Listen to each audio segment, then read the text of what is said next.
kingdom. So, we're talking about the rich young ruler. So, start tayo sa Mark 10, ano?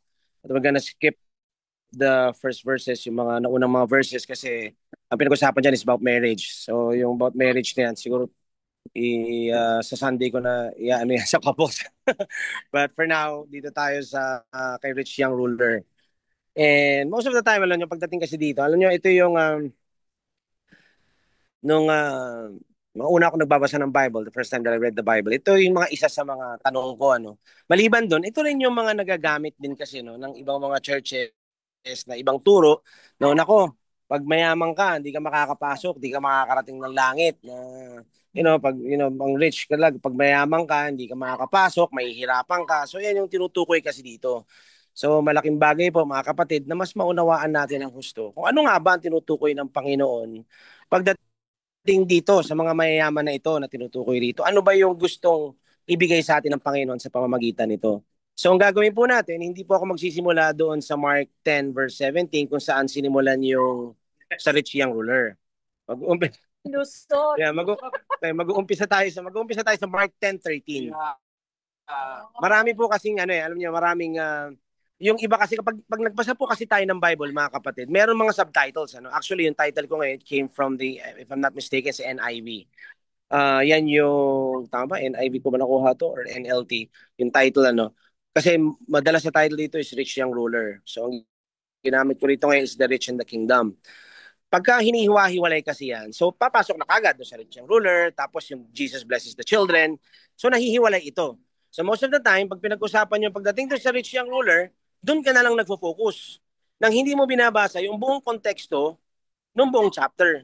Kaya pagdating diyan, medyo mawawala tayo doon sa line of thinking at lalong-lalo na kung anong gustong ituro ng Panginoong Hesus noong mga panahong 'yon at gustong ituro sa atin ng Panginoon ngayon sa pamamagitan ng kanyang salita. Kaya dito tayo mag-uumpisa kasi ang laki at ang ganda ng contrast ng ginawa ng Panginoon dito. Pagdating diyan sa rich young ruler, kung paano natin mauunawaan kung ano nga ba ang tinutukoy ng Panginoon pagdating dyan sa pagpasok ng mga mayayaman or na sinasabi na mahirap makapasok ang rich sa kingdom of God or to enter the kingdom. Sige, we're gonna start in verse 13 in the 10th chapter of Mark. It says here, and they were bringing children to him so that he might touch them. But the disciples rebuked them. Kita mo naman, kita mo si Jesus pa lang itong mga panahon na to, approachable na eh. Yung dating niya talaga, alam mo yung gustong puntahan ng mga bata. Kaya sabi dito sa verse 14, but when Jesus saw this, he was indignant and said to them, permit the children to come to me, do not hinder them, for the kingdom of God belongs to such as these. Kaya dito makikita mo na itong mga katulad ng mga batang ito, para dito yung kaharian ng Panginoon, yan ang sinasabi dito ng Panginoon.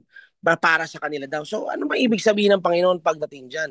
So sabi ko nga sa inyo, yung mga panahon na yan, approachable si Jesus, talagang, syempre, alam mo yun, pag kunasan si Jesus doon, rockstar yan, parang ganun dating, parang, alam mo yun, pinagkakaguluhan niya si Jesus ng mga panahon na yon. Kung saan siya nagtuturo, nagpupunta yung mga tao. At lalong-lalo na, syempre, pag nakikita magpupunta yung mga tao, naging kaugalian na kasi ng mga panahon na yan, even when they see the rabbis, alam mo yung gusto nilang dinadala yung mga bata sa kanila. Dinadala yung para ipa-bless. Actually, sa akin, hindi bago yan. Kasi ako, what do you call this? I was raised Catholic eh. So, syempre, nasa Catholic school din ako. Naalala ko noong araw, pag sa Catholic school, pag nasa corridor pa lang si Father, alam mo yun, pupunta ka na doon, magmamano ka na dyan, magpapabless ka na dyan. So, same thing pagdating dito, yung mga parents ng mga panahon na yun, nung nakita na doon si Jesus, gusto nila ipa-bless yung mga anak nila. And at the same time, itong mga bata, gustong-gusto din magpunta ron kay Jesus. So, dito makikita natin na, alam mo yun, talagang si Jesus, talagang yung aura niya ba, na talagang yung aura niya iba eh. Gusto siya eh. Kumbaga parang namamagnet yung mga bata sa kanya na there's something about this man na talagang kailangan naming puntahan, na kailangan naming lapitan. And so also, the same thing doon sa mga parents na sabi gustong mabless yung mga anak nila.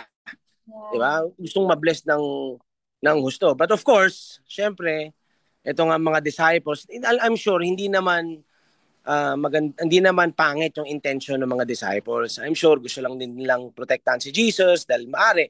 Katatapos lang niya magturo tungkol doon sa marriage eh. Katatapos lang niya magturo. Eh syempre, marami rin silang pinupuntahan. So iniisip ng mga disciples, wag niyo munang istorbohin. Kumbaga parang, so as much as possible, gusto nilang pigilan na baka kailangan muna magpahinga ni Jesus, mamaya niyo na siya puntahan. So parang ganun yung gustong gawin ng mga disciples. Dahil gusto lang nilang pagpahingahin, ano? Na naisip nila baka medyo napagod lang, na magugulo, masyadong marami yung mga bata. So yun ang ginawa ng mga disciples. But, yung ginawa ng mga disciples ito, ang sabi dito sa verse is, he was indignant. Kumbaga parang he was displeased. Sabi ni Jesus, parang, ba't nyo sinasaway? No, no, no. Sabi niya ganun. Hayaan nyo. Hayaan nyo siya lang lumapit. Hayaan nyo silang lumapit sa akin. Ang kagandahang kailangan natin makita rito, hayaan ninyo silang lumapit kasi for such is the kingdom of God. So sinasabi ng Panginoon, hayaan nyo lumapit kasi para sa kanila eh. Yan yung mga nakakatanggap ng kaharian ng Panginoon. Now, this is the reason why I started with this verse kasi kailangan natin makita yung contrast dito bago tayo pumunta doon sa rich young ruler kasi sobrang connected dito. So, Jesus said, verse 15, truly, I say to you, whoever does not receive the kingdom of God like a child will not enter it at all. So, here's the thing about children. Sabi ko nga, kailangan natin makita ito. Alam niyo, pagdating sa bata, ang bata, pag bibigyan mo yan, hindi naman yan nagtatanong eh. Lalo na kapag anak mo. Tanggap lang ng tanggap yan eh. Ako, ang bata eh. Pag binigyan mo yan, tatanggap lang yan. Tatanggap lang yan. Kung anong, hindi naman yan magtatanong ng kung ano-ano. Para saan ba to? Ano bang kailangan kong gawin para makuha yan? Ba't mo ako binibigyan yan? Hindi naman magtatanong ang bata ng ganun eh. Ang bata talagang tatanggap lang yan. Re-receive lang yan. Tatanggapin lang nila yan. Pag nireguluhan mo yan, walang ibang gagawin yan kundi mag-thank you. Uy, thank you. Thank you, daddy. Pag binigyan mo yan, tatanggapin lang nila yan. Diba? Eh, syempre, pag tayo, pag ikaw, example, bigyan ka. Ba't mo ko, diba, normally, tatanungin mo, iisip ka pa eh. Binibigyan nito. Ba't kaya ako tatanggapin ko ba ito? Diba, may ganun tayo eh. May alinlangan tayo. Pero to mga bata, tinatanggap lang yan. Tatanggapin lang yan. Kasi tayo mag-iisip ka, may kapalit to ha. Di ba ganun na iniisip natin kapag binibigyan tayo as an adult, ano? Pero hindi tulad ng mga bata. Pag kaya mga bata, binigyan mo, tinatanggap lang yan. Kaya may kita natin dito. Yan yung gustong sabihin ng Panginoon sa atin dito sa pamamagitan ng such as this, itong mga batang ito, theirs is the kingdom of God. Sila yung nakakatanggap. Kasi bakit? Kasi pag nakatanggap ang mga bata, sobrang happy niyan eh. Niyayakap nila yan. Tuwang-tuwa yan. Amen? So sinasabi ni Jesus dito, in order to enter the kingdom, you need to receive it like. Nakukuha niyo po ba? Para makapasok ka dyan, matanggap mo yung kingdom, kailangan matanggap mo ito na parang bata. Na walang inhibitions or whatsoever, wala ka nang iisipin, basta tatanggapin mo lang ito. Na not like adults. Kapag ka ikaw, iisipin mo kagad para sa niya, kailangan ko mapagtrabahuhan yan o kailangan, alam mo, may kapalit bang lahat na ito?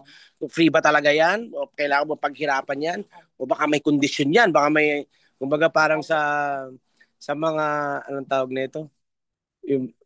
Minsan may mga may mga hidden ang tawag diyan, mga yung mga baka may hidden fees yan, mga ganon, di ba? Pero hindi, ang mga bata tatanggapin lang yan.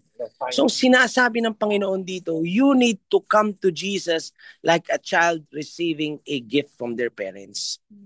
Yun ang sinasabi ng Panginoon dito. Sa kanila yung kingdom of God.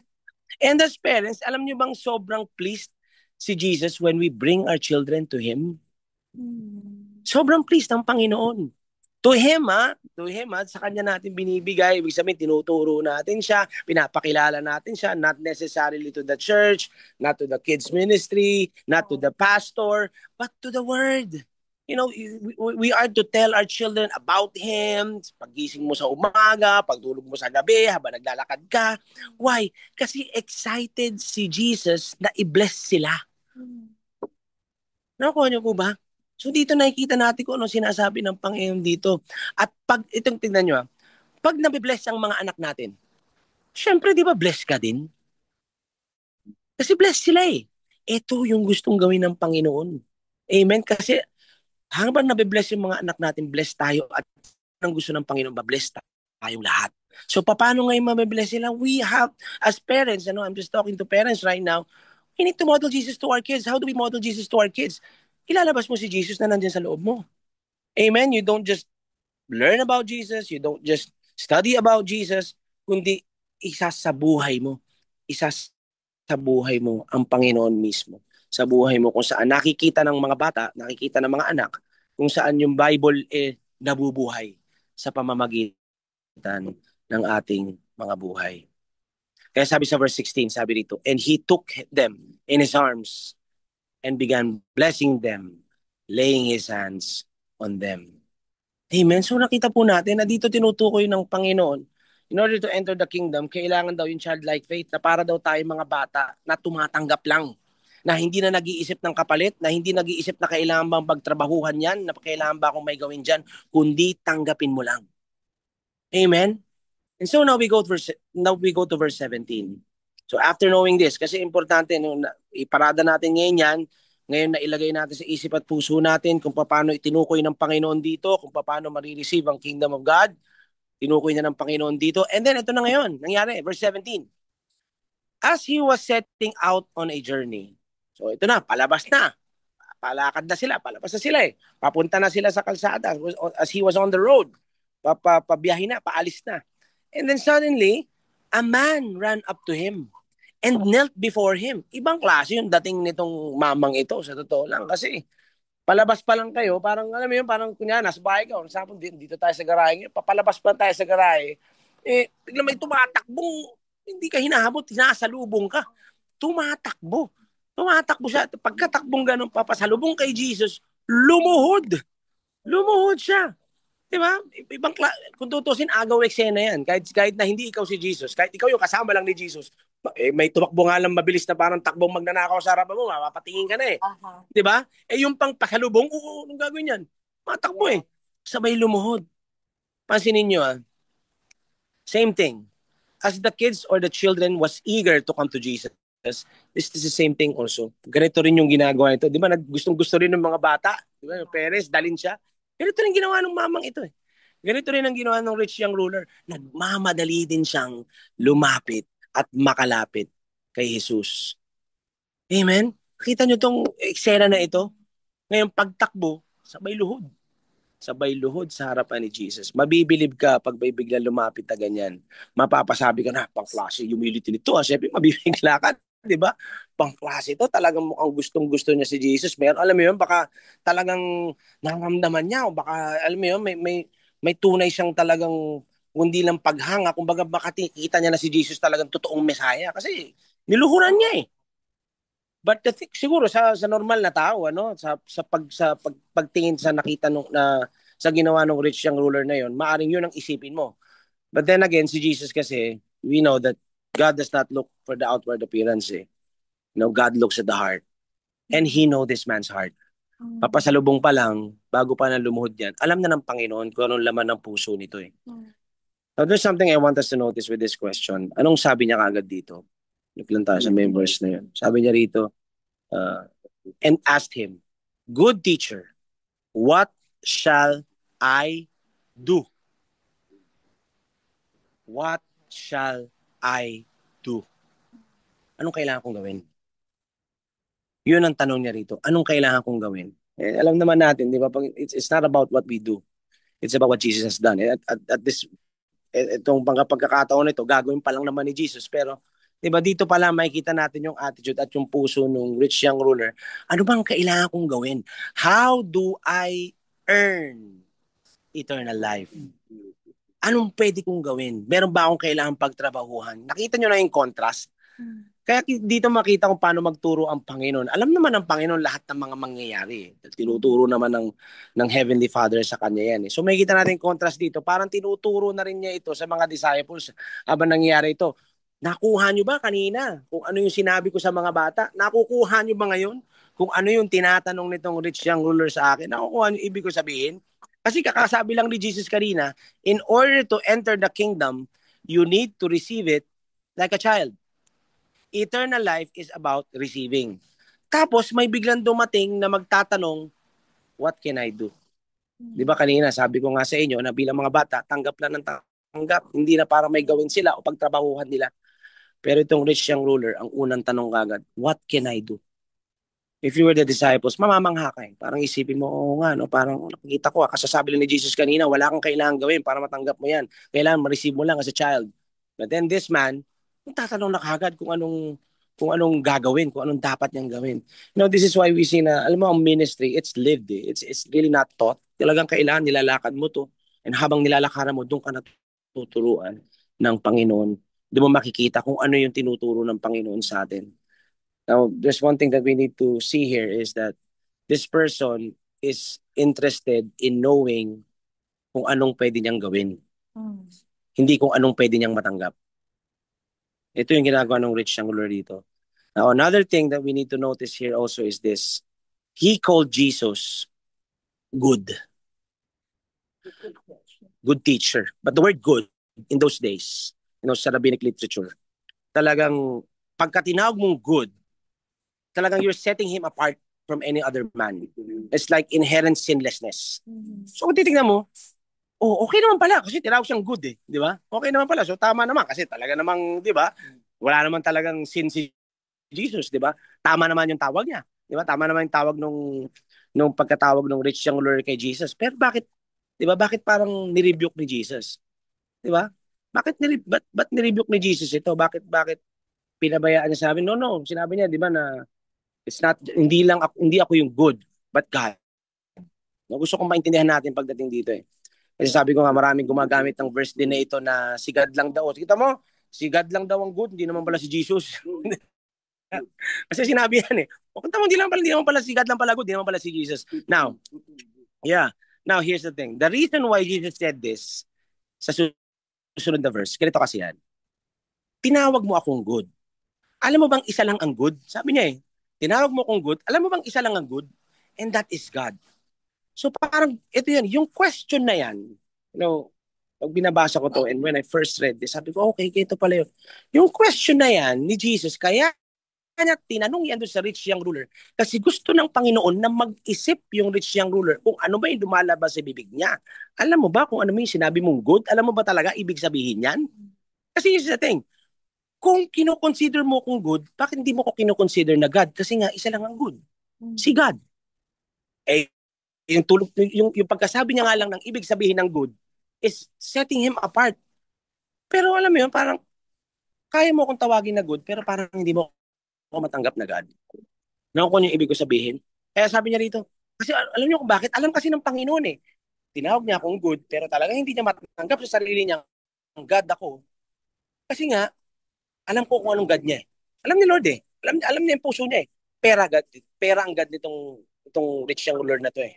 Alam ng Panginoon yun. Kaya ang gusto ng Panginoon dun sa rich young ruler, mag-isip siya, mag-reflect siya, na somehow, ma-realize niya, ano bang tinutukoy ng Panginoon? Okay, sinawag ko nga siyang good at sinlessness nga yun.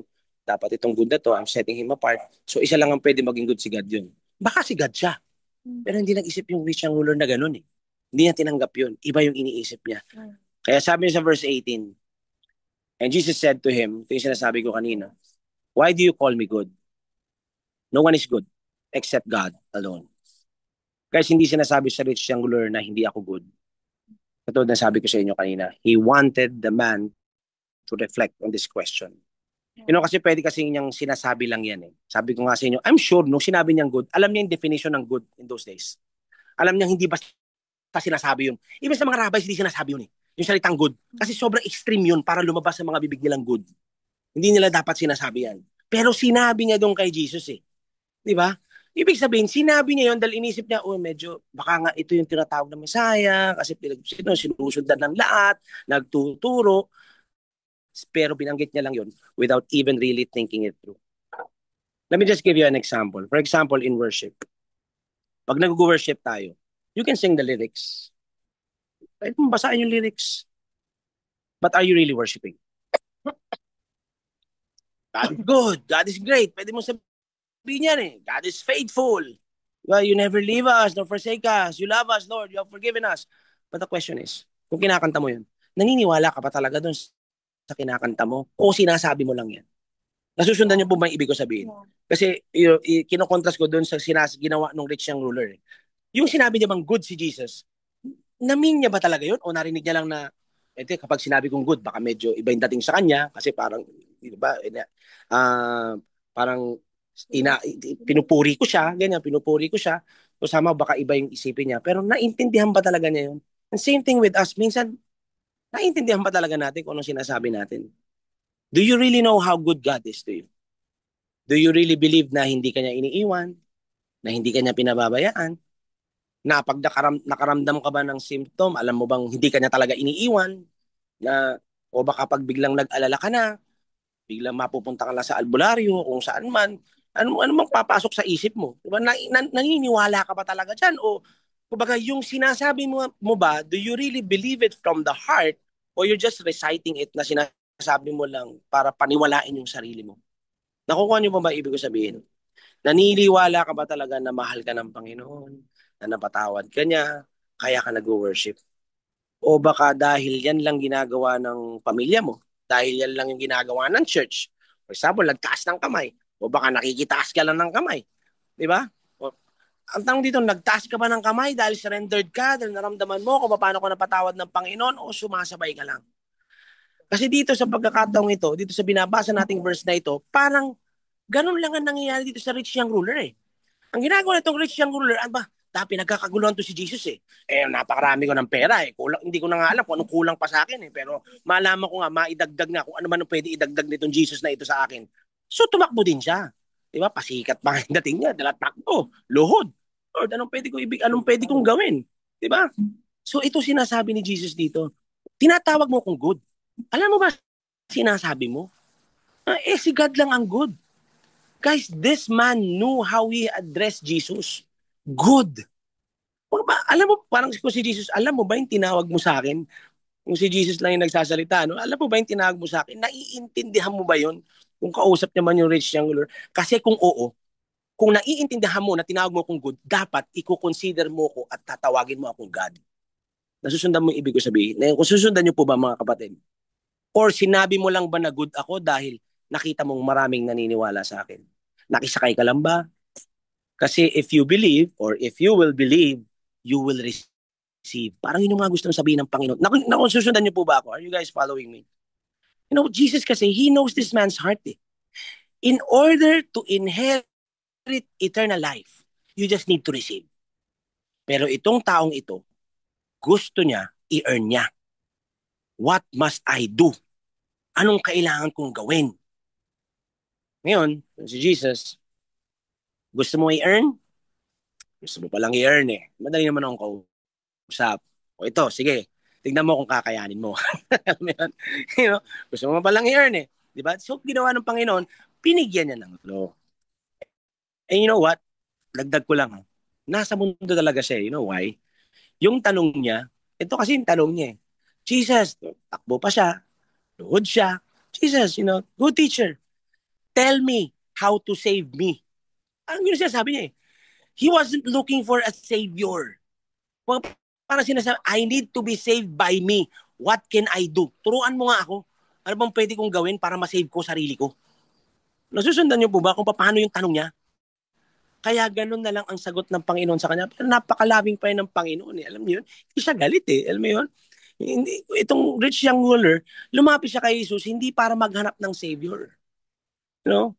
Pero hindi man lang niya na-realize, hindi man lang niya nabasa between the lines kung ano yung sinasabi ng Panginoon. Grabe, titignan ninyo. Hinahanap niya how to inherit eternal life, how to enter the kingdom of God, paano niya tatanggapin yung eternal life. Samantalang siya na yung pinakamalapit sa eternal life itself. Si Jesus yun eh. Kaharap niya na. Tapos ang tanong niya, anong dapat kong gawin? And you know what guys, most of the time, parang ganyan din ang Kristiyano eh. Ano dapat ko gawin? Ano dapat kong gawin, Lord? Jesus wants to tell you this tonight. Alam niyo, kailangan niyo lang gawin? You just need to live through me. I'm not just close to you, I am in you. Amen? And so, to continue, sabi niya nga, sige, gusto mong i-earn? Tatanong ka kung anong kailangan mong gawin. Diba? Tatanong ka kung anong kailangan mong gawin. Sige, bigay ko sa'yo. Sabi ng Panginoon, sa verse 19, you know the commandments. Do not murder. Do not commit adultery. Do not steal. Do not bear false witness. Do not defraud. and honor your father and mother. And then verse 20, ito matindi. Verse 20. And he said to him, Teacher, I have kept all these things from my youth up. Alam mo, kulang na lang dito. And Jesus laughed. Alam mo, kulang na lang dyan. Alam mo, parang sa isip ni matindi rin to. Alam mo kung ano, magklase, may kurugtong, parang kulang na lang, ay, ikaw na. Parang kulang na lang, sabi ni, ay, ikaw na. Di ba? Di ba? Hindi ka lang puro isip mo is sa mundo, properties mo, o pera mo. Sinungaling ka pa. Paano mo magagawa yung mga bagay na, alam nyo, before this, nagtapos na yung Sermon on the Mount. At alam naman natin, murder is not just physical murder na sinasabi ng Panginoon dyan. Kasi if you hate your brother, you're already committing murder. Yeah. Kaya hindi nga talaga pwedeng magawa lahat ng mga sinasabi niya rito. Isipin niyo yun. Hindi pwede eh. Pero itong rich young ruler, sabi niya, hindi, nagawa niya raw. Nangyari kasi, yung mga Jews ng mga panahon na yan, pinadali na lang nila para magawa nila. Okay, ito lang yan. Pag di mo ginawa yan, okay na, di mo nagawa yan. Pero hindi, panaliwanag ng Panginoon na hindi lang yun yan. Amen? At alam ng Panginoon na tinuro niya, walang ibang pwedeng makagawa niyan eh. Walang makakatapos niya, walang makakasunod ng lahat niya, walang makakasunod dyan sa law. And that is the very reason why God gave the law. Kaya nga yung law nandyan is for us to realize na hindi natin kaya. Pero ang problema, itong rich young ruler, hindi niya na-realize eh, na hindi niya kaya. Susundan niyo po ba? That is the very reason. Pero hindi niya na-realize na hindi niya kaya. Kaya niya. Apparently, this man, hindi niya kailangan eh.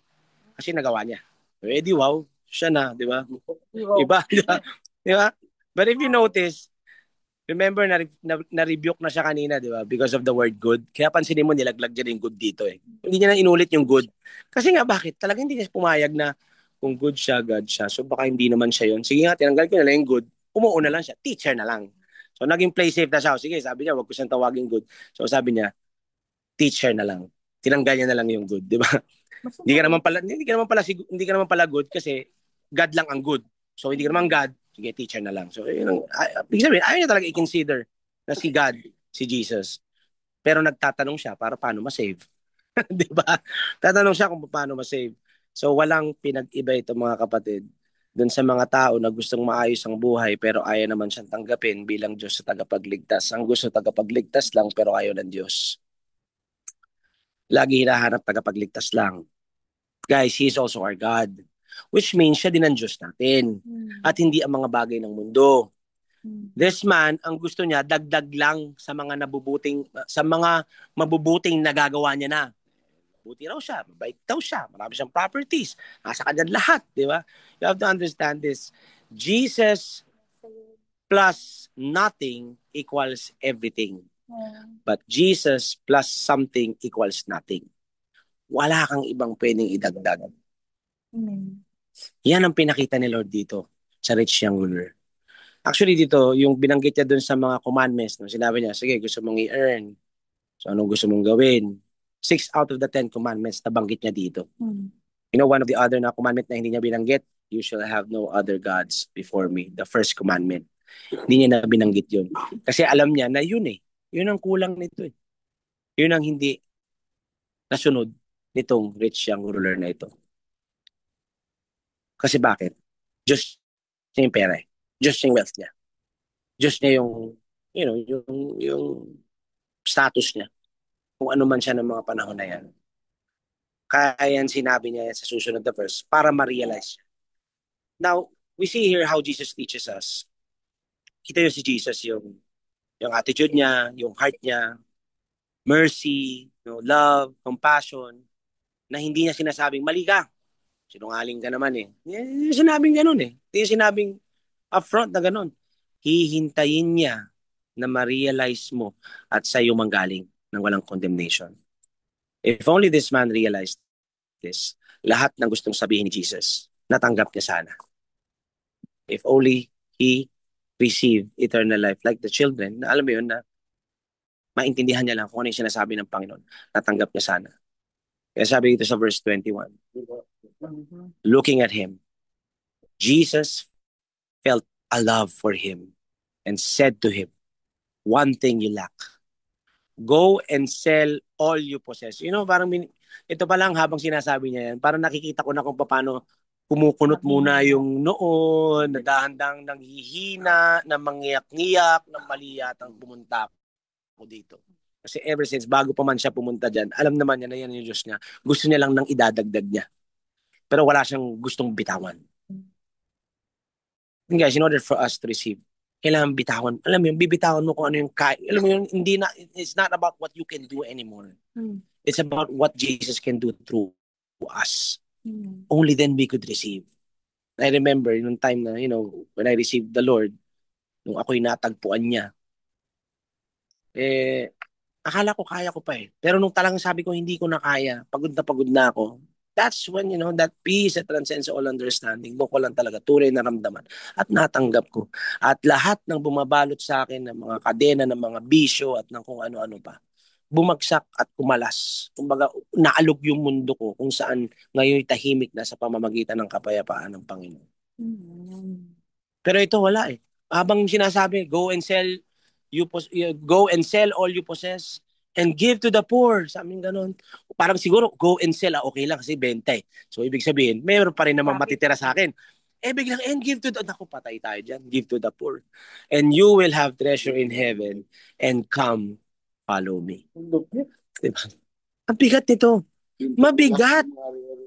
Yes, mabigat ang binitawan ni Jesus dito. Hindi para patigilin siya, hindi para, ulit naman ito, hindi naman, alam niya hindi kaya, hindi naman niya sinabi ni Jesus yung para umalis ka na, hindi eh. Kundi para ma-realize niya kung ano or kung sino ang kailangan niya. Notice the word, he felt a love on him. Grabe ang puso ng Panginoon. Yeah. Diba? Loving him. You know what? This is what love does. Love tells the truth. Truth in love. Hindi pwedeng, hayaan ko na lang yan, mali naman pagkakaunawa niya, hindi naman siya naghahanap ng Savior. Sus, ba't pa kailangan sabihin ko anong kailangan niya? Bahala ka na, ma-realize mo sa sarili mo, bahala ka sa buhay. Hindi gano'n eh, hindi gano'n si Jesus eh. Sinabi niya pa rin, mabigat mang sabihin ang mga bagay na ito, sinabi niya pa rin. Guys, ang love, pag alam mong hindi tama ang ginagawa ng isang tao, kakausapin mo yan. Magsasabi ka ng totoo. Kasi yun yung katotohanan, para hindi tuluyang maligaw. Kasi walang love dyan. Kung hinahayaan mong maligaw, umatisod yung tao, kung nakikita mo nang wala na sa katotohanan yung lakad ng isang tao, lalong-lalo na kung kapatid mo. Amen? Ang love, hindi yan tolerance, hindi yan yung hinahayaan mong ganyan. Nakikita natin dito sa example ng Panginoon kung paano umiral at kung paano niya i-manifest at kung paano niya bigyan ng ehemplo kung ano ang tunay na pag-ibig na nanggagaling lamang sa Panginoon. Amen? Ang love hindi yan. Okay na yan, bahala na siya. Hindi love yun. Now here we see Jesus. He said he loved him. And therefore, he said this mga bagay na to. Sell all your belongings, give it to the poor. Picture niyo ito, nakaluhod ito. Diba? Nakaluhod ito eh. Sobrang yaman na to. Rich young ruler eh. After everything he said, lahat ng sinabi ng ruler, parang di ba, may konting yabang siya. Nagawa ko lahat yan eh. Kung sinabi niyo, nagawa ko yan eh. Di ba? Kung tutusin, pwede na isang tawanan na lang ni Jesus eh. Pero ano ginawa niya? He loved him. Parang sinabi ng Panginoon dito, alam mo ganito eh, you know what? I love you. Parang gano'n sinabi ng Panginoon dito sa kanya. You know what? Mahal kita. Yan sinabi ng Panginoon eh. In so many levels, palpak ka sa lahat ng sinabi mo. Alam mo yun? But Jesus, looking at him, he loved him. You know what? Somehow, Jesus is also speaking to us right now. Parang katulad kung paano niya tinignan yung rich young ruler dito. Na sinabi niya, looking at him, he loved him. Right now, he's looking at us. And he loves us. Alam niya, mahal na mahal niya tayo. Somehow, tinatanong niya tayo, am I still your God? Or trabaho mo na? Or ministry mo na? Or baka yung leader mo na, yung God mo? Or baka yung asawa mo na? Or business mo na? Or whatever drives your life right now.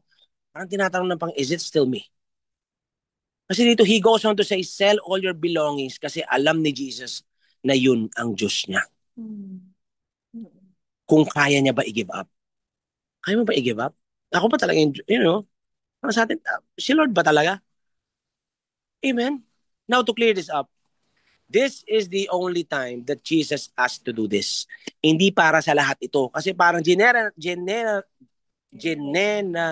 na na lahat nila, na okay, pagpa-follow ka kay Jesus, if you're gonna follow Jesus, benta mo lahat. Dito niya lang sinabi ito. Bakit? Kasi alam ng Panginoon yung puso ng tao. Ginawa na kasi nilang doktrina. So, hindi, pag sinasabi nila, pag mayaman, hindi ka makakapasok. Kailangan mahirap ka. Kailangan gusgusin ka. Kailangan, di ba kailangan? Di ba? Ginawa na nilang doktrina. Guys, we need to understand. He wants us to live an abundant life. It is just that this particular situation na ang Diyos nitong rich young ruler kasi pera. Kaya itong instruction ni Jesus dito. Di ba? If he would have done it, yung ginawa, I'm sure everything would be restored sana eh. Tenfold, thousandfold. Kung sinunod niya lang. Kaya lang din niya sinunod eh. Hindi niya sinunod eh. Kaya sabi niya sa verse 22, let's go to the next verse. But all these words, he was saddened. Grabe. Parang dito habang binabasa mo to, alam mo yung mararamdaman mo kagad din na parang di ko kaya. Di ko kaya. Parang nalungkot siya eh. Talagang mas importante sa kanya kung ano yung properties niya, kung ano yung meron siya. Ano masakit dito? Pagkatapos siyang malungkot, tapos siyang mag-grieve, pagkatapos siyang yung manghinayang, he went away grieving, for he was one who owned much property. Sobrang daming ari-arian nito sigurado. Itong rich siyang gulo nito. Marami siyang ibebenta at maraming mawawala sa kanya. Hindi niya kaya. And one thing we need to see here also, mga kapatid, si Jesus hindi niya hinabol yan. Minsan sa mga Kristiyano, habol ng habol. Pag ayaw mo, din naman natin mapipilit yan. They need to get to a place na kung kailangan nilang, na ma-realize talaga to get to the end of themselves. Remember sa prodigal son, same thing. Ang Panginoon, giver eh. Giver ang Panginoon eh. Ibibigay niya lang sa'yo. Ibibigay niya lang sa'yo. But then, you need to, kailangan mong kumilos. Kailangan mong mag-receive. Kailangan mong magsabi ka talaga na hindi ko kaya. Kailangan kita, Lord. Hindi ko kaya intindihin ito. Hindi ko na kayang gawin ito. Kailangan ko ng Savior. Amen?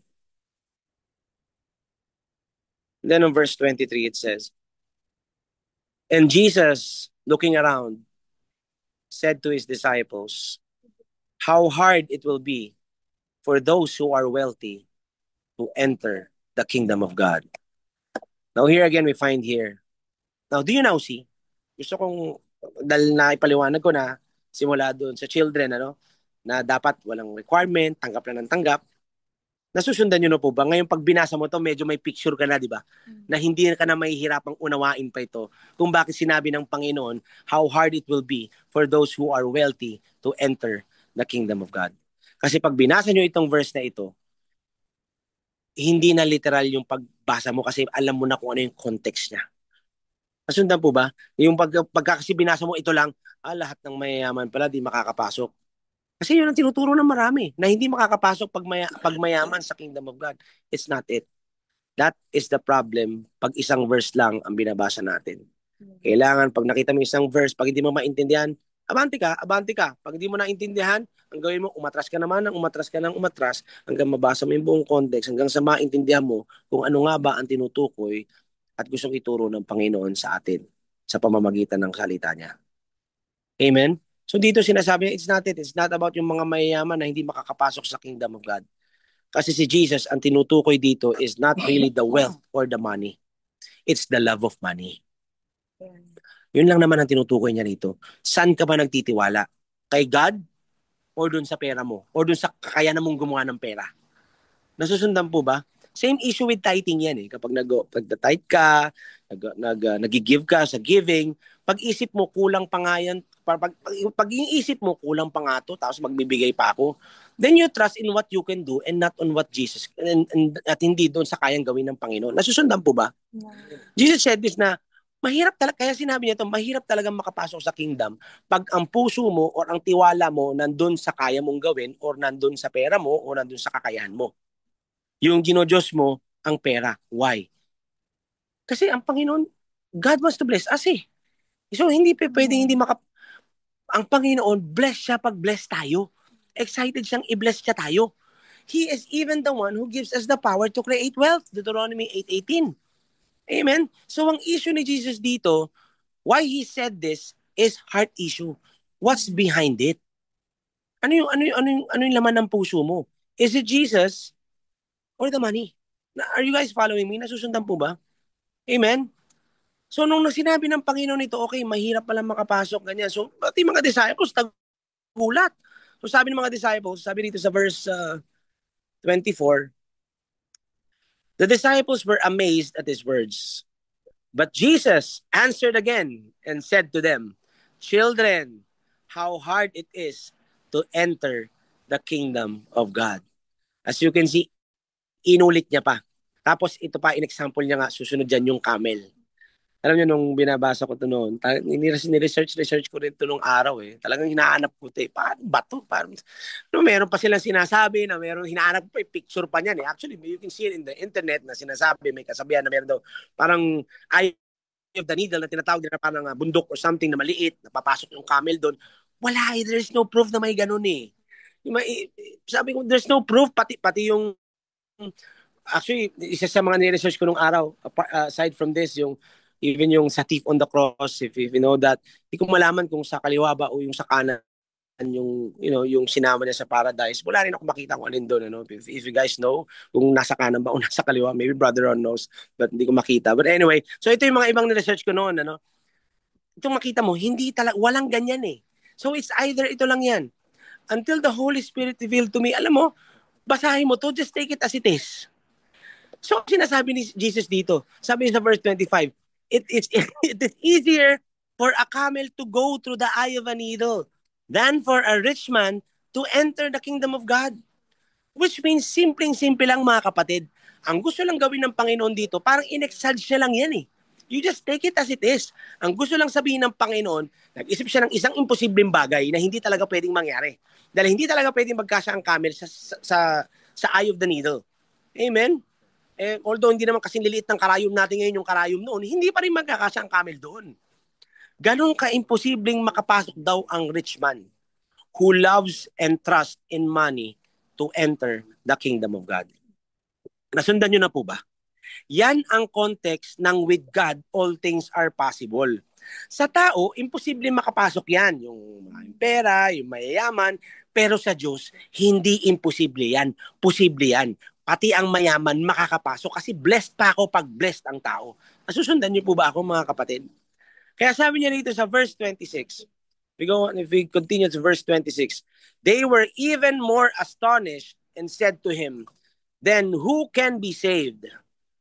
Then verse 27, looking at them, Jesus said, with people it is impossible, but not with God, for all things are possible with God. The rich who loves money, imposible yan. But with God, posible yan. All you have to do is to receive the kingdom of God like children. Tanggapin mo lang nang wala kang gagawin. All you have to do is to believe. Nasusundan po ba? Bibitawan mo lahat pag naniwala ka. Kasi lahat ng bibitawan mo, babalik at babalik sa'yo yan. Amen? Sabi dito, everyone can be saved.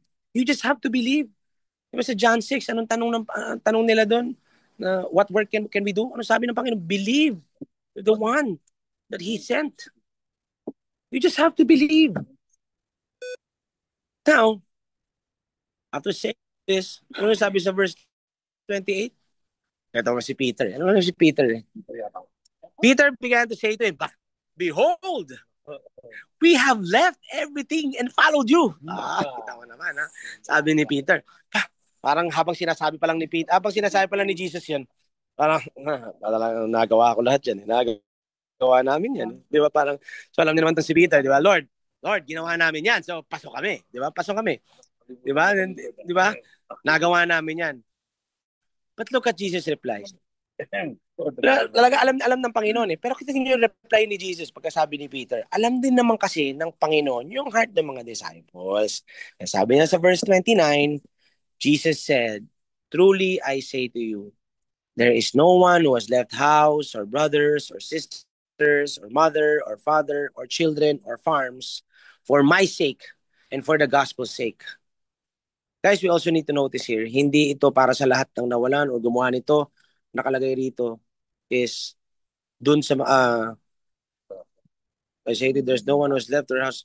Ito lang, these are only for those who did all this o yung mga nawalan for my sake and for the gospel's sake. But ang gusto natin makita rito is this. What is the promise? What is the reward?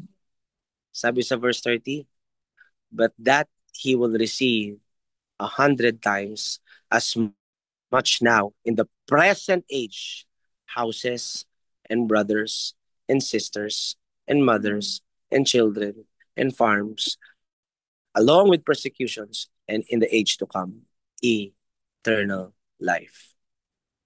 Present age and age to come, you will receive 100-fold, 100 times as much yung nawala sa inyo. Amen? Amen? I pray you're seeing this. Ito lang naman ang gustong sabihin ng Panginoon sa ating ngayong gabing ito. We just need to receive. At alam ko naman, lahat naman tayo dito natanggap na natin eh. Kaya alam minsan, pagtaas natin matanggap, parang minsan nag-iisip ko, ano ba bang pwede kong gawin para sa'yo? It's not about that anymore. Hindi na para may gawin tayo para sa Kanya. It's ano na yung ginagawa niya through us para sa iba. Nakukuha niyo ba yung ibig ko sabihin? Kasi siya na yung kumikilos sa atin. But for those who na hindi pa nakakatanggap sa Panginoon, yun lang naman ang kailangan gawin. Bitawan ng lahat at tanggapin ang Panginoon. Amen? Need lang natin i-take note dito na if you suffered loss for the gospel's sake, nakalagay dito gospel's sake ha. Baka mamaya kung sa'yo lang, ibang ano yun. It's for the gospel's sake. There is a reward in this age. Amen? Amen. So ngayon mga kapatid, naunawaan na po ba yung pagdating dun sa we call this, sa rich na hindi makakapasok sa kingdom of God, na hindi mag-inherit eternal life? Naunawaan na po ba? It's just about sa issue ng puso. Kung ano yung nasa puso natin. Kailangan tanggapin natin as a child. Childlike faith. Na hindi yung kailangan natin gawin kung hindi yung kayang gawin ng Panginoon. Especially now in the new covenant of grace, it's now about Jesus has already done on that cross. At hindi yung kaya natin gawin anymore. Kaya sabi sa last verse, but many who are first will be last, and the last first. Maraming best na banggit itong phrase na ito. Actually, sa Book of Matthew, binanggit ito na the few are chosen, and many are called, and then the first will be last, and the last will be first. Just this easy. Kaya lang para maunawain natin yan. Kasi kung inuuna mo ang Panginoon, inuuna ka naman niya. At dahil inuna natin ang Panginoon at binitawan natin ang lahat, kaya inuna niya tayo ngayon. Alam niyo bang number 1 ka na sa Kanya ngayon? Number 1 ka sa Kanya, mga kapatid. Kung number 1 ka sa Kanya, hindi mo na iisipin na iniiwan ka niya. Hindi mo rin iisipin na nakakalimutan ka niya. Kung merong nakalimutan ang Panginoon tungkol sa iyo, yun ang kasalanan mo. Pero hindi siya kanya kinakalimutan. Lagi kang una sa Kanya. Amen? So this is the last verse, mga kapatid. I pray that you got something out of this teaching tonight. God wants us blessed. But we need to receive. It's not about what we can do. It's about what Jesus has done. Hayaan natin siyang kumilos sa atin. Dahil maraming ibibless ang Panginoon sa pamamagitan natin. Doon tayo ma-excite. Doon sa mga ibibless niya. Amen? And syempre, in the process, bless ka din eh. Amen? Kaya hindi ka, alam mo, pag alam mong ganun, hindi ka mag-iisip na mawalan ka. Kasi sa Kanya lang, buhay ka na. Siya lang mismo, buhay mo na. Amen? Hindi ka na dapat nangangamba. Pag feeling mo nauubusan ka, hindi tayo nauubusan, punong-puno tayo ng buhay niya. Yan yung tinanggap natin, yung buhay na walang hanggan. Kaya nga buhay na walang hanggan eh. Kaya nga eternal life, hindi nauubusan. Kaya hindi mo pwedeng masabi sa sarili mong nauubusan ka. Punong-puno ka, mga kapatid. Punong-puno ka ng pangako ng Panginoon, punong-puno ka ng karunungan ng Panginoon, punong-puno ka ng kapatawaran ng Panginoon, punong-puno ka ng joy ng Panginoon. Hindi ka pwede maubusan niya, mga kapatid. Pag naisip mong naubusan ka, kasinungalingan yun na nilalagay lang ng kaaway para magbukbok ka. Huwag nating hayaan na mangyari yan. Sabi nga niyang ng passage na ito, at ng chapter na ito, with God, all things are possible. Kaya huwag mo isiping imposible yung iniisip mo. Posible sa Panginoon yan. Kung yung mayaman nga nakapasok sa pamamagitan ng Panginoon Ang kailangan lang bitawan Amen? Ang kailangan lang ibigay yung kanyang puso. So yan pang iniisip mo ngayon. Kung ano man yan. Ano man yung iniisip mo ngayon na iniisip mo imposible. Imposible yan kasi nakatingin ka dun sa kaya mo. Pero posible yan kung titingin ka dun sa kaya niya. Amen. Amen. So that is what I have for you guys tonight. Brother Seth and Brother Ron, if you have uh, something to add.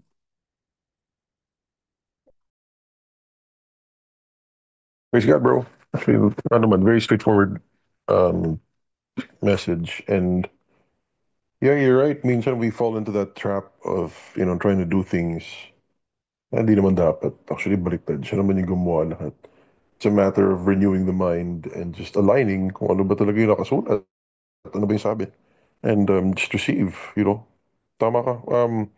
Even when we don't, kahit na alam mo tong theology nito, kahit na alam mo tong truth or ganyan, default kasi ng flesh yan eh. You try to earn, you try to do things. You have to remember, yung grace it's not the way of the world eh. It's completely opposite. Kaya nga, you have to unlearn. You have to have the humility to understand na kailangan mo mag-adjust, kailangan mo matuto, kailangan mong accountability, kailangan mo na sharpening. Kasi minsan, hindi mo napapansin, nag-revert ka na sa old habits mo. You know, like trying to earn things, trying to do things for God instead of letting God do things through you.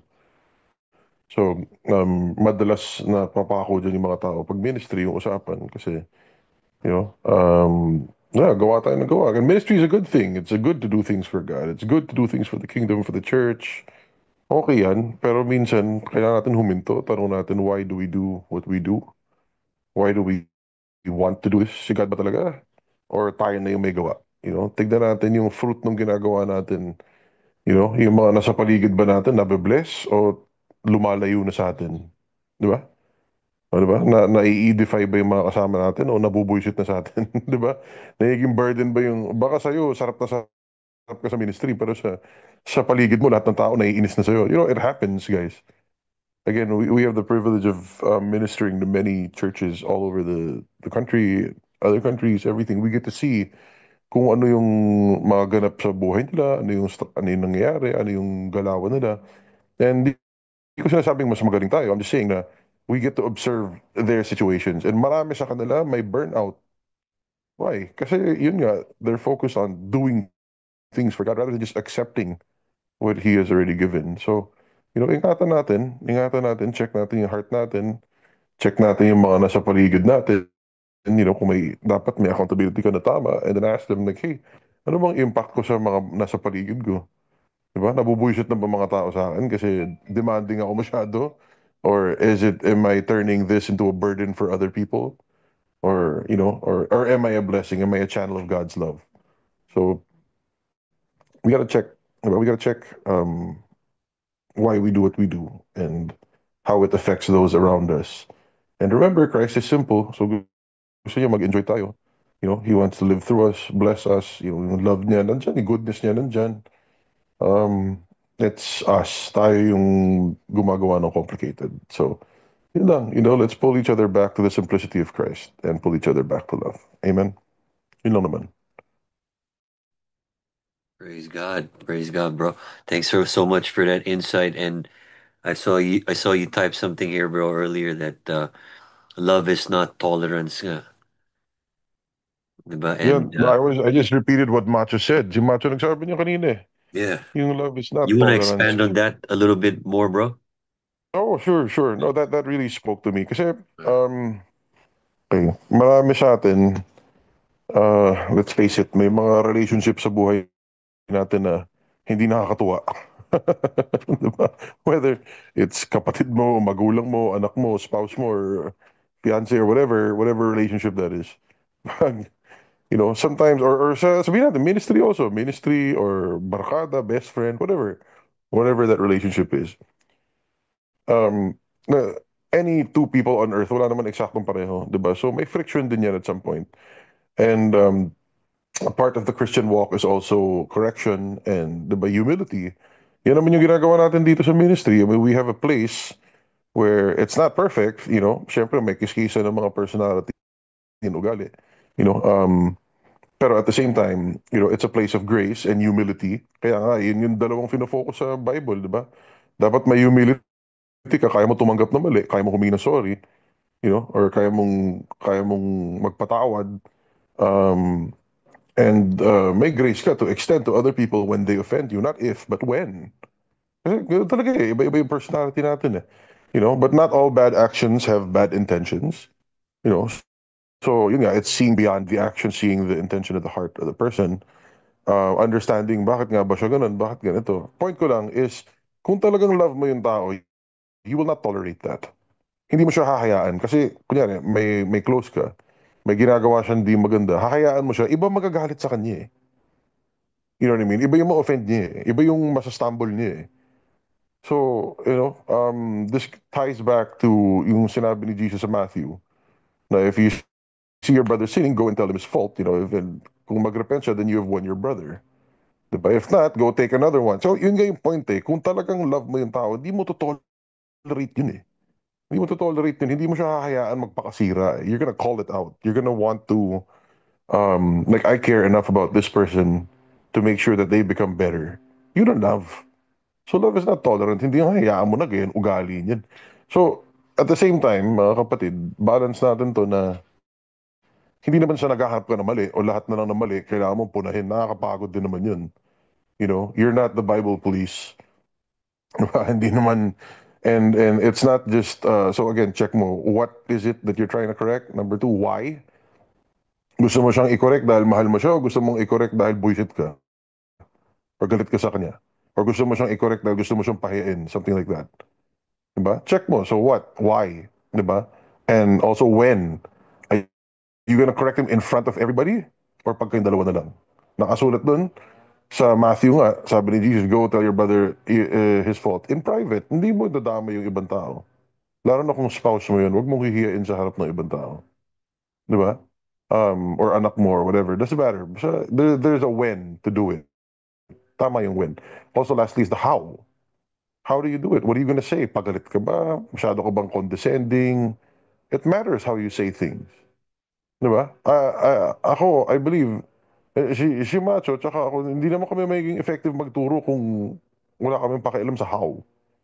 We, we are very intentional about having other people understand what the message is. So, the how is also very important. Kasi pwede akong magturo ng magturo kung hindi naman maintindihan ng iba, anong point nun? Di ba? Sino na bless dun? Wala. So, remember, you're not just delivering a message for the sake na gusto mo sabihin mo. You have to deliver a message intentionally para matanggap siya ng ibang tao. Otherwise, walang point. Huwag ka na lang mag-correct. Mabubuisit nga lang sa yung tao. Lalo na sa mga mag-asawa dyan, syempre, di ba, minsan may di kayo pagkakaunawaan or may mga ano. It's not just venting out what you want to vent out and nasabi mo na yung gusto mo sabihin. That's stupid. You say something so that the other person will understand. You say something with intentionality. Kasi otherwise, you tolerate the wrong behavior, the wrong mindset. Hindi nakakatulong yun for either of you. It'll be worse. Diba? Within Bible study groups, within fellowship groups, within accountability circles, same thing. Pag may nakikita kang mali, kung mahal mo yung tao, you owe it to them to say something about it. Pero again, isipin mo ito yung what, yung why, yung when, and yung how. Amen? So yun lang. Don't tolerate that stuff. That's not love. But also exercise wisdom when you speak the truth. Kasi speak the truth in love. Yun lang. Amen, amen. Thanks for sharing that, bro. And as yun nga, pag nung binabanggit ni Pastor Macho yung the rich young ruler, di ba, si Jesus already knew what his intention was. And I'm just reading, the one of the most popular verses, which is sabi nga, with men it is impossible, but not with God. For with God all things are possible.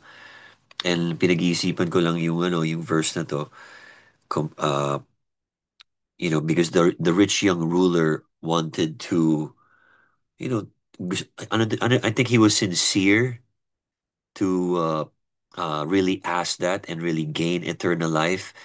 Pero I think yung pride niya, yung humarang sa, from him receiving, the kingdom of God. Kasi hindi nga I niya think kaya i-give up, di ba? may sisingit lang ako dyan konti, brother. Yeah, That's a good, sure, very sure. good point that you made and a very good observation. Kasi one thing I learned recently is sometimes we have a way that we want God to do things. Kuha mo, parang meron tayong, yung siya, si rich young ruler, meron siyang, gusto niya yung eternal life, tama yun. Gusto niya, alam niya kay God, okay, tama yun.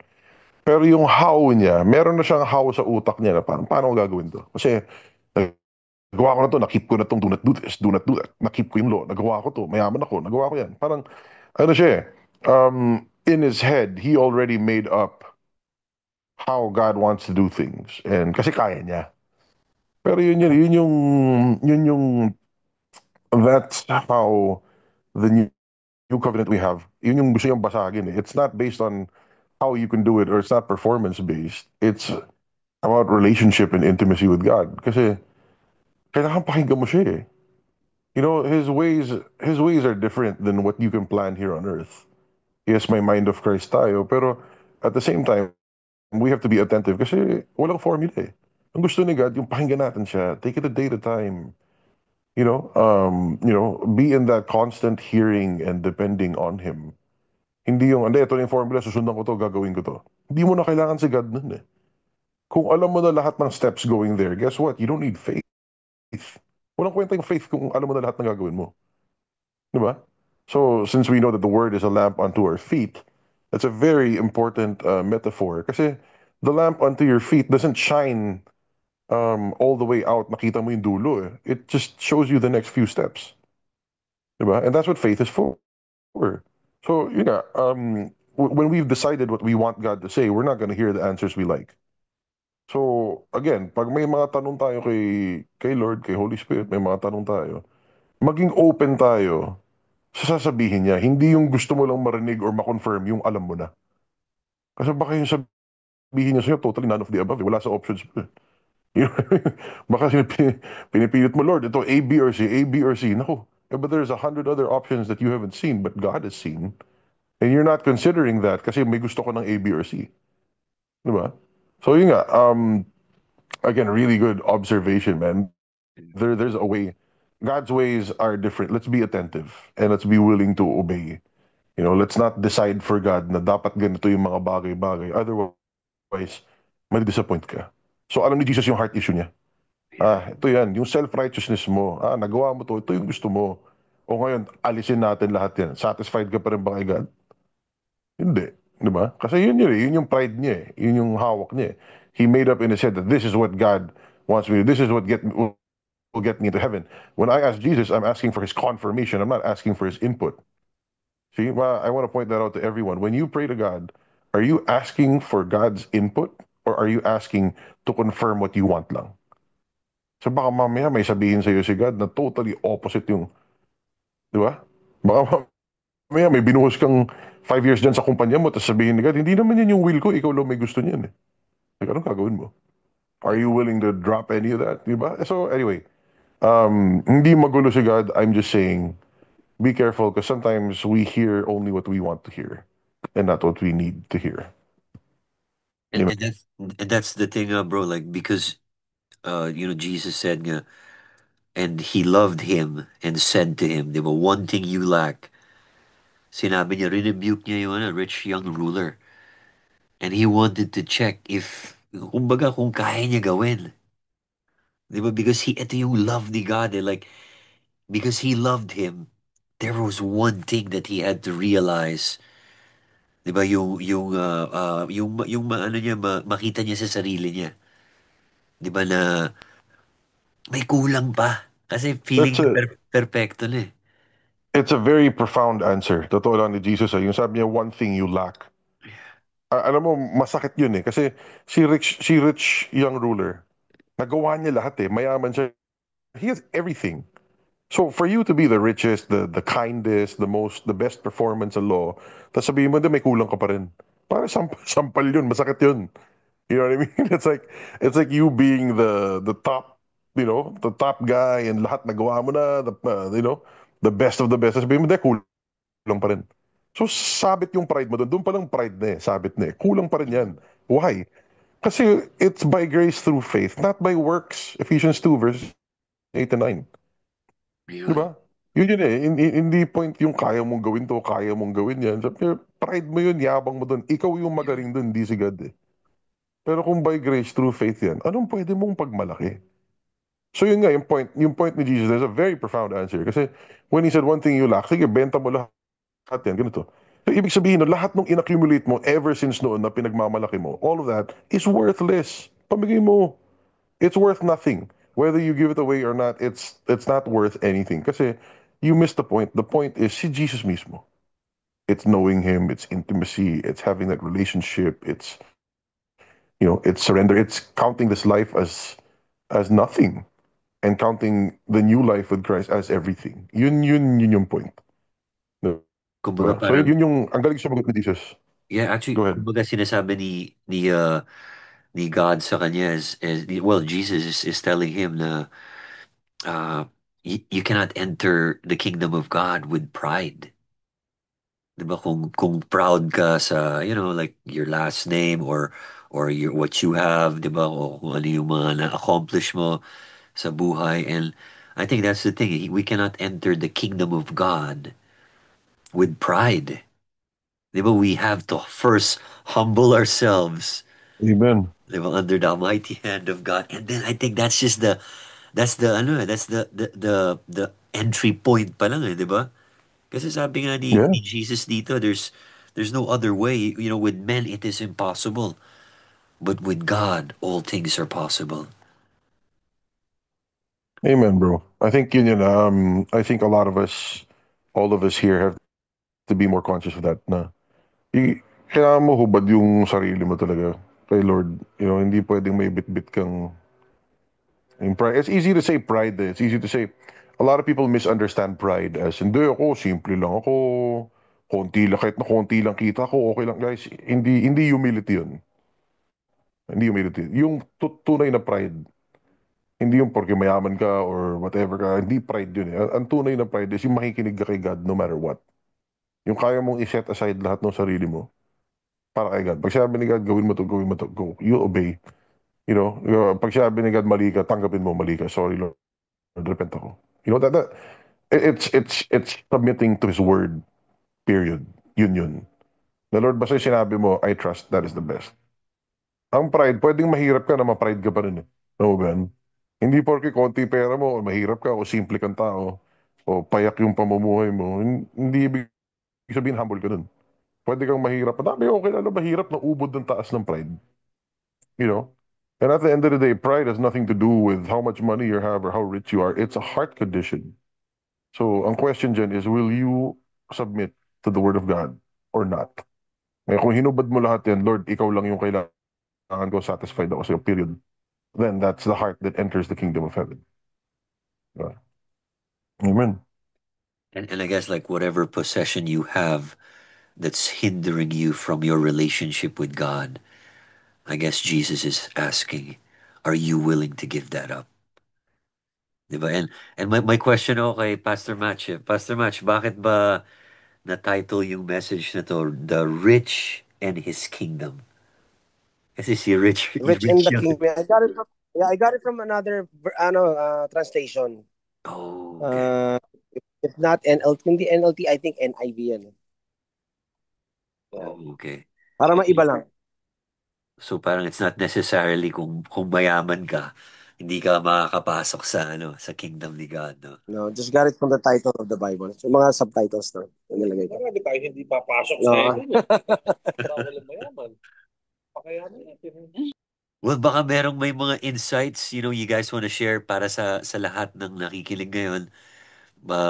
Pastor Match, alam ko you're there, kila Sis Mai, Ten's there, and, other guys. Anybody wants to share any insights you guys might have na gusto nyo i-share sa amin?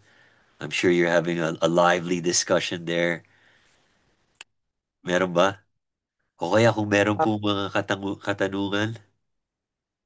Brother Sergio, Yeah. pagkabawal lang mayaman sa kingdom of heaven, pare-pares tayo hindi papasok nun. So, mayayaman tayo eh. Tama naman. Remember, Amen! God is blessed Amen! by God gives glory, glorified si God when we bear much fruit. John 15:8. Gusto ni God bless tayo. Very much. Hindi ko ripot ang Panginoon. Amen. Tama, tama ka dyan, brother. Hindi poverty gospel yung tinanggap natin, no? Hindi, hindi yung, hindi yung rags to riches na story or habang buhay ka na may rags or something.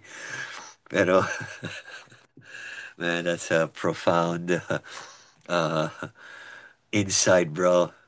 Really profound. Well, baka meron pong may tanong po dyan. We still have a few more minutes. I love po yung mga insights on the chat. So, thank you po for sharing yung mga insights nyo. Meron po ba kayong mga katanungan na gustong i uh, ibahagi sa grupo natin dito? Kaya may dito, sa paggawa mo ng mabuti sa kapwa mo, hindi kailangan ikaw ang mataas, kundi ang Diyos na yung pinaglilingkuran ang dapat may taas. Tama. Diba? Amen. Amen. Alright, baka meron pa pong mga may questions. Anybody wants to share? We still got a few more minutes.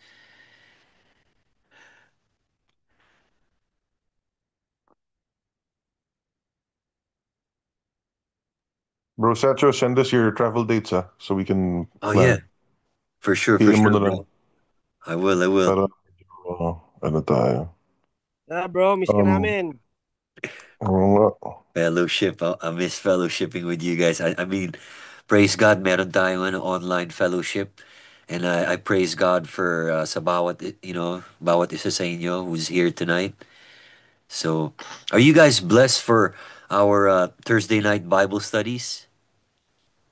Always. Always. Amen. Kung walang questions, pag-announcement muna ako sandali. Pwede. Yeah, sure, Ano bro. yan, sige. May question pala dito. Go, go, go. Pastor Macho, baka gusto mo check-in to.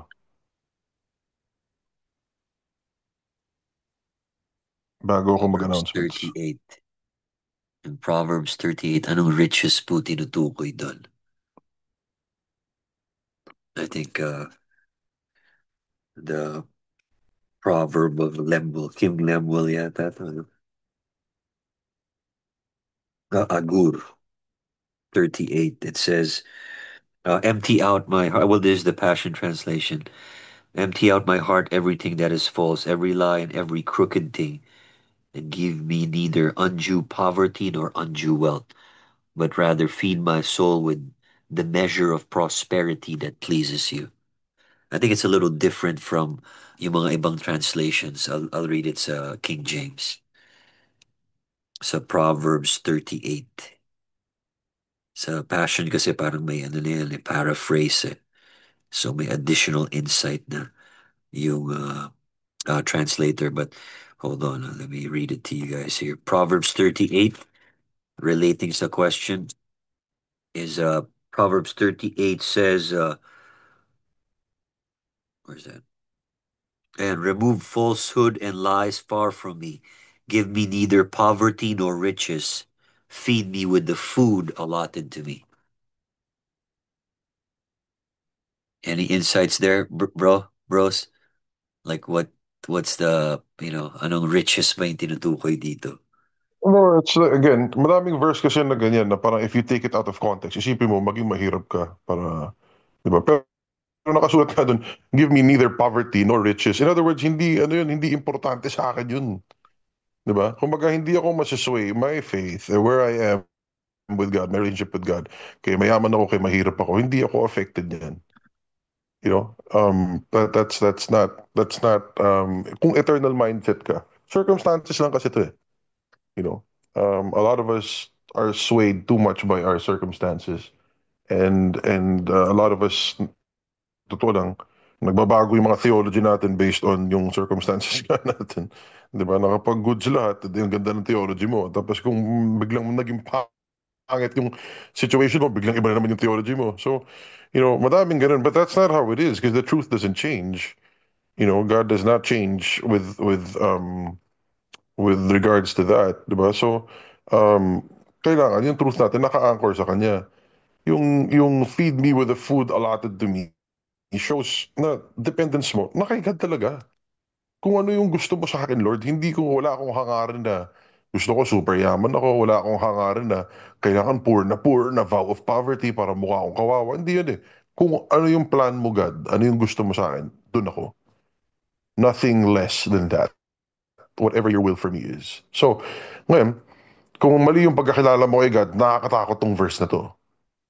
Diba? Pero kung alam mong God is good, and God is actually not just good, He's the best. This is a beautiful verse. Because Lord, I know kung ano yung allotted mo sa akin, ano yung gusto mo para sa akin, that's what I want to. I'm not gonna aspire to have my own riches. I'm not gonna aspire to have my own kind of righteousness. It's just kung ano yung sayo. Doon ako because your plans for me are good, diba? Not evil. Plans to give me future and hope. Yun lang. Yeah, wisdom of Agur pala ito eh. Simple lang naman gusto niya rito. Parang yun na nga, gusto niya sakto lang. Kasi natakot siya pag sumobra, baka di niya kaya. The thing is, he still doesn't have the same revelation that we have in Jesus now. So, you know. So, dapat ano lang tayo. Ang gusto ng Panginoon, bless tayo. Yung mga panahon na yung wisdom yun eh. Wisdom ang ano nila noon na natakot sila na baka pagkaroon sila ng sobra, makalimutan nila si God. So, yun lang naman yung tinutukoy dito sa verse na ito. That's a good point. Kasi noong time na yun, hindi pa indwelling si Holy Spirit 24/7. So, syempre, yung flesh control nila, gusto nila, diba? Huwag sobra kasi baka madala ako sa flesh. Kasi wala silang Holy Spirit nun. Eh, ibang usapan ngayon. We have the Holy Spirit. We have the spirit of self-control. Macho, may isa pang question dito. It's about Matthew 22:14. Many are called, but few are chosen. Yeah, remember yung sa verse na yun, ito yung sa parable of the workers of the vineyard eh. So, many are called, but few are chosen. Kasi kung titignan mo, i-context mo yun sa those who are the first will be last and last will be first. Kung titignan mo, di ba, yung huling tinawag, is yun yung huling-huli na, pero sila pa yung napili. Nasundan nyo po ba ibig sabihin nun? Kung ikaw, actually, pansin mo yung unang mga tinawag, ang iniisip mga sarili pa rin nila, kaya hanggang huli sila pa rin yung nagreklamo eh. Nasundan nyo yun? Kaya many are called. Maraming tinawag pero ilan lang yung napili. Kung saan hindi nila iniisip yung sarili nila. Kung saan ang inuuna nila ay yung binitawan nila yung sarili nila. Nasundan yung ibig ko sabihin. Parang, kaya the first will be last and last will be first. Saan mo nakuha niyo po ba? Nasundan ba? Teaching on that one.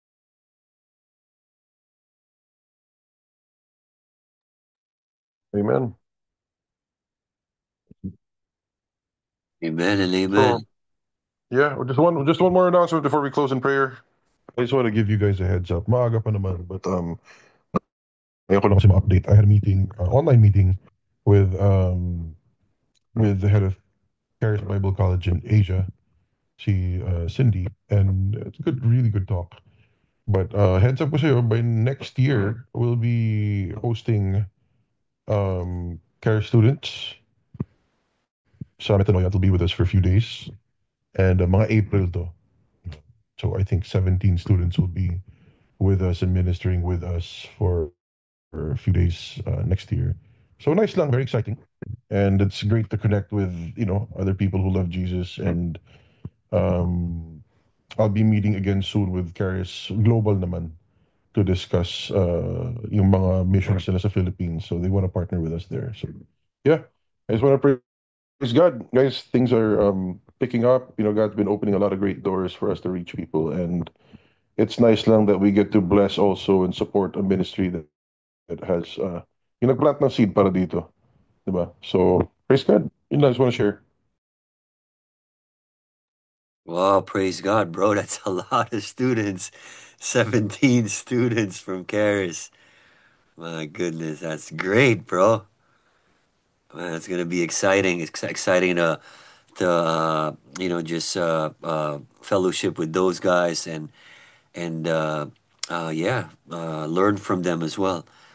We also had like some Caris guys from some graduates who also visited our church maybe like a few months ago, and I got to fellowship with some of them, and yeah, they're definitely an encouragement. So the Lord's also moving here in Japan, and we're believing for more. And I just wanted to say yung about Matthew 22:14.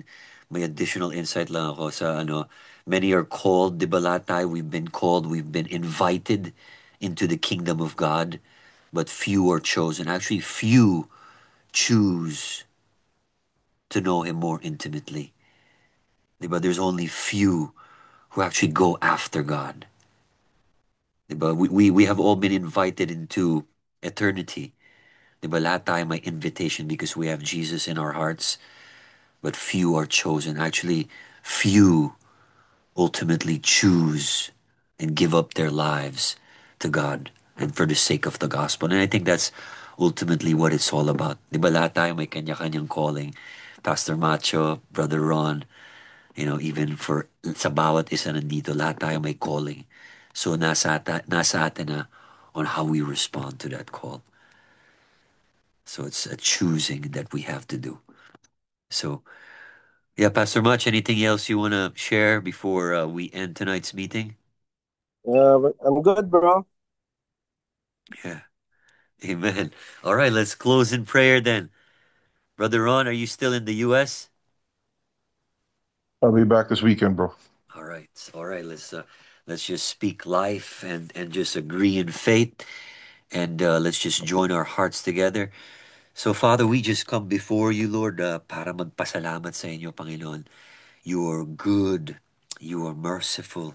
You are gracious. And we thank you, Father, that you have bought us with the price by the blood of our Lord and Savior, Jesus Christ.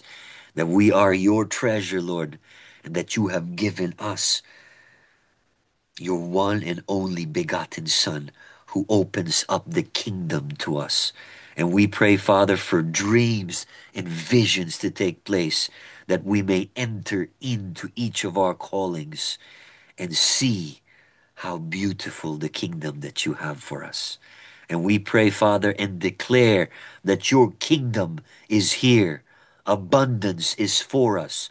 We pray, Father, that we may learn how to humble ourselves before you and that we may receive all that you have for us. Father, we pray, Lord, right now that whatever we're going through, whatever obstacles are there, we speak the kingdom to open up doors. We speak the kingdom to break down barriers, break down walls. Whatever hindrances are there, we come against it. Every opposing force cannot stand in the presence of God. And we declare, Lord, your presence there where you have sent us forth to do. And we thank you, Lord, that your kingdom is accessible for us right now. And we receive, Father, the fullness of your kingdom. Holy Spirit, continue to speak to each and every one of us. Sa bawat isa, Panginoon, Holy Spirit, speak to each and every one of us. We pray, Lord, for revelation, knowledge to penetrate the hearts of every individual here and open up your kingdom on earth as it is in heaven. We declare, Father, blessing to come, expansions to come, increases to come, financial provisions to come. We declare, Father, that we have abundance in you. And we thank you, Lord, that healing is ours, deliverance is ours, peace is ours.